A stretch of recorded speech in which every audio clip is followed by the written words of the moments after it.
एक बेहद ही गरीब परिवार रहता था। उन लोगों का गुजारा बड़ी ही मुश्किल से होता था।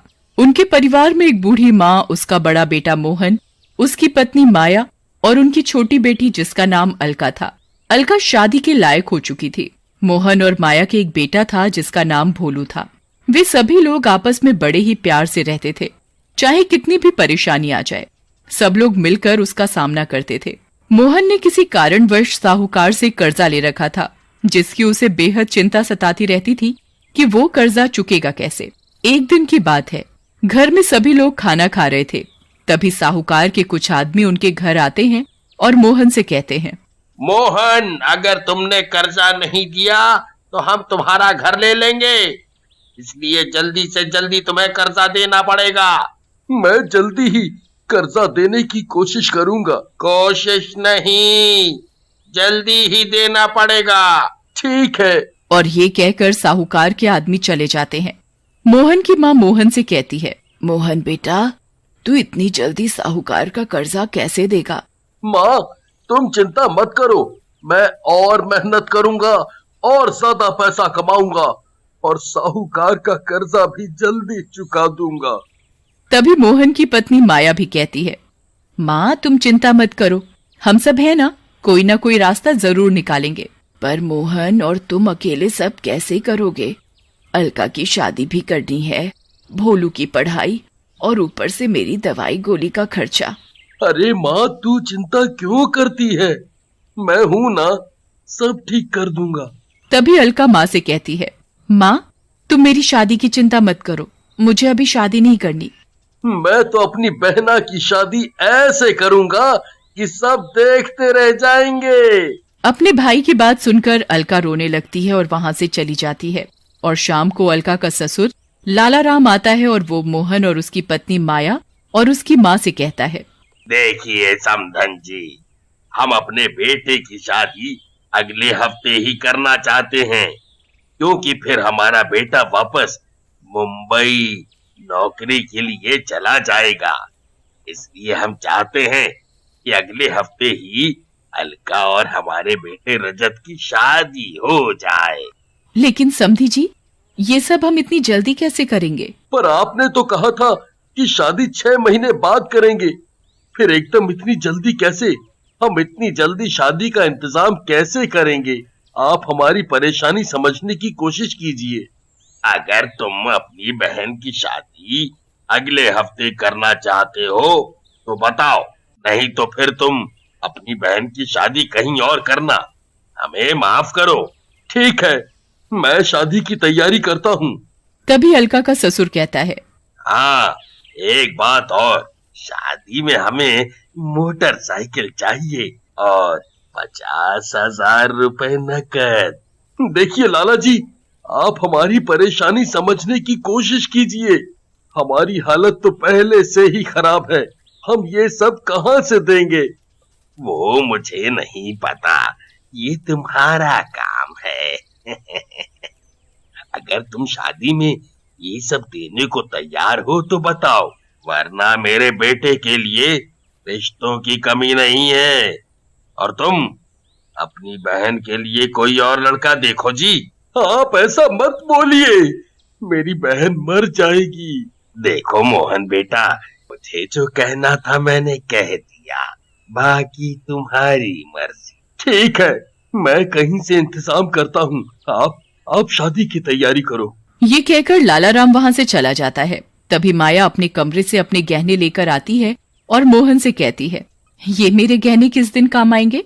आप इन्हें बेचकर अलका की शादी का इंतजाम करो। पर ये गहने तो तुम्हारे हैं, मैं इन्हें नहीं ले सकता। गहने जरूरत पड़ने पर ही तो काम आते हैं, इनकी जरूरत अब ज्यादा है, इसलिए आप इन्हें बेचकर अलका की शादी की तैयारियां करो। उन सब की बातें अलका कमरे से सुन रही थी। वो अपने घर वालों से कहती है, मैं शादी नहीं करूंगी, और उस घर में तो बिल्कुल भी नहीं जहाँ दहेज मांगा जाता हो। भैया, आप कल जाकर ही उन लोगों को मना कर देना कि हमें ये शादी नहीं करनी।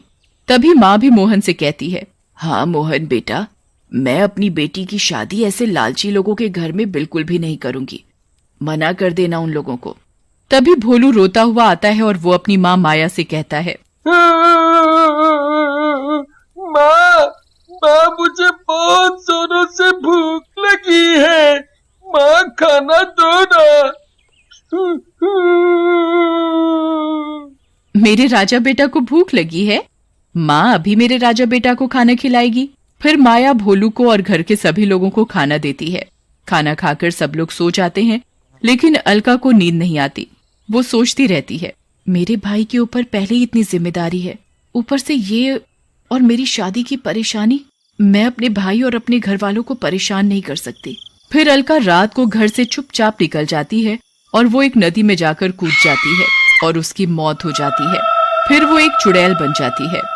और अगले दिन नदी के किनारे कुछ लोग जा रहे थे तो वो देखते हैं कि अलका की लाश नदी किनारे पड़ी हुई है। तभी एक आदमी लाश देखकर कहता है, अरे ये लाश तो मोहन की बहन अलका की है।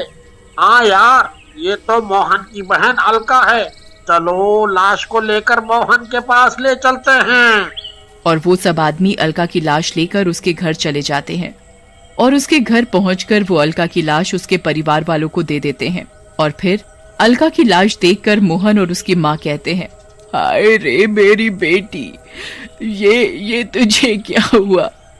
तू हमें छोड़कर क्यों चली गई? मेरी बच्ची, आजा मेरी बच्ची। मेरी बहन, तूने एक बार भी नहीं सोचा कि तेरे बगैर तेरा भाई कैसे रहेगा?